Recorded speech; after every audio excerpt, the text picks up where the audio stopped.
Rescue చేసిన వ్యక్తితో మా ప్రతినిధి మాట్లాడారు. ఆయన ఏమన్నారో ఒకసారి చూద్దాం. నిర్మల్ జిల్లా లక్ష్మణచంద మండలం మునిపల్లి గోదావరి కుర్రులో చిక్కుకున్న శంకర్ను ఎట్టకేలకు రెస్క్యూ చేసి బయటకు తీసుకొచ్చారు. క్షేమంగా బయటకు తీసుకొచ్చి ప్రస్తుతం అతని సిచ్యువేషన్ ప్రకారం ఆసుపత్రికి తరలిస్తున్న పరిస్థితి కనిపిస్తుంది. ఎస్పీ జానకి శర్మలతో పాటుగా కలెక్టర్ అభిలాష అభినవ్ దాదాపు 6 గంటల పాటు రెస్క్యూ ఆపరేషన్ను మానిటర్ చేశారు. వరద ఉధృతిలో చిక్కుకున్న పరిస్థితి. దాదాపు నిన్న మధ్యాహ్నం 2 గంటలకు చిక్కుకున్న పరిస్థితి. ప్రస్తుతం మనతో శంకర్ నాడు మాట్లాడించే ప్రయత్నం చేద్దాం. నిన్నటి నుంచి గోదావరి వరదలో చిక్కుకున్నావు, పరిస్థితి ఎట్లా ఉండే? అక్కడ కనీసం అన్నం నీళ్లు లేని పరిస్థితి, ఏమనిపించింది? ఏం లేకుండా నీళ్ళు లేదు, అన్నం లేదు. నిన్న పగడికి వచ్చింది గంగ, ఇప్పుడు ఇలా పగడికి తీసిండు. అట్లా బయటకు వస్తా అనుకున్నావా? ఇక అత్త అనుకుంటే ఇక గంగ తక్కువ అయితే అత్త అనుకున్నా, లేకపోతే అక్కడనే 8 రోజులు అయితే అట్టే ఉండు అవుతుంది. ఇట్లా ఇప్పుడు మీ కలెక్టర్ వచ్చిర్రు, ఎస్పీ వచ్చిర్రు, మీతో మాట్లాడిరా? మాట్లాడింది, అందుకో వాళ్ళు వచ్చిన కాబట్టే కదా ఇప్పుడు బయట వెళ్ళింది.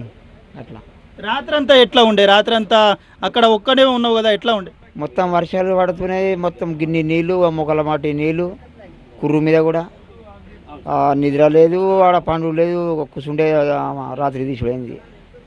నీతో ఎంతమంది ఉండే? అంటే నువ్వు ఒక్కనివే ఉండనా? అంతకుముందు అటు పోయినప్పుడు ముగ్గురం పోయినాము, కానీ వాళ్ళకు తెప్పలు ఉండే, నాకు లేకుండే అన్నట్టు. ఇట్లా వాళ్ళు తెప్ప వేసుకొని వెళ్ళి వచ్చిండ్రు, బర్రని పెట్టి వచ్చిండ్రు.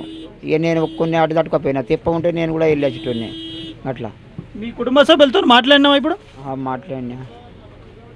మాట్లాడినా ఇప్పుడు మొత్తానికైతే బయట పడ్డావు. నిన్నంతా బిక్కుమంటూ గడిపినావు, ఏం జరుగుతుంది అని? గట్లనే ఉంటుంది, ఏం చేద్దాం. ఇక ఎప్పుడన్నా ఇట్లా అయిందా? వాగులు దాటి బర్రెలు తీసుకెళ్ళేటప్పుడు, గోదావరి తీసుకెళ్ళేటప్పుడు? కానీ ఎప్పుడు అట్లా నేను ఉండలేను. ఎంత ఎక్కచ్చినా కానీ వెళ్ళొచ్చినా నేను, అప్పుడు వెంటనే వెళ్ళొచ్చిన. కానీ ఇంట్లో చిక్కిపోయినా, ఒక్కటిసారి ఇడిచిండు, మొత్తం ఉండి ఒకటేసారి ఇడిచిండు. అది తాపకు ఒక గొలుసు ఇడిస్తే, ఆ దర్వాజా ఇడిస్తే వెళ్ళేస్తుంటే, ఇక తాపకు ఒకటి ఇడలేడు, ఒక్కటిసారి ఇడిచిండు గప్పన. రాత్రి అంతా ఎక్కడ ఉన్నావు రాత్రి? ఆన్న కుర్రి మీదనే కూర్చున్నా. ఆడ కూర్చుంటే దోమలని గుట్టుడు, మొత్తం అన్ని దద్దులు వచ్చినాయి. ఛత్రి ఏమన్నా ఉండనా?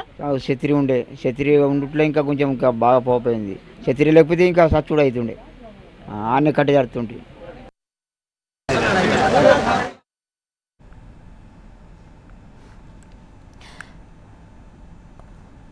ప్రస్తుతం అక్కడ కలెక్టర్ అభిలాష అక్కడ స్థానికులతో మాట్లాడుతున్నారు. అలాగే రెస్క్యూ చేసిన విధానం గురించి ఆవిడ ఇప్పుడే మనకు చెప్పారు. అండ్ రెస్క్యూ చేయబడ్డ వ్యక్తి కూడా చెప్తున్నాడు, 3 రైతులు అటు సైడ్ వెళ్ళాము అని చెప్పి. అండ్ ఆ తర్వాత 2 వెనక్కి వచ్చేసారు తెప్పల్లో, నాకు తెప్ప లేకపోవడం వల్ల నేను అక్కడ చిక్కుకుపోయానని, రాత్రంతా ఆ వరదలోనే నీళ్ల దగ్గరే బిక్కుమంటూ ఎదురు చూశానని, సహాయక చర్యల తర్వాత తన కుటుంబ సభ్యులతో మాట్లాడానని ఆ రైతు చెప్తున్నారు.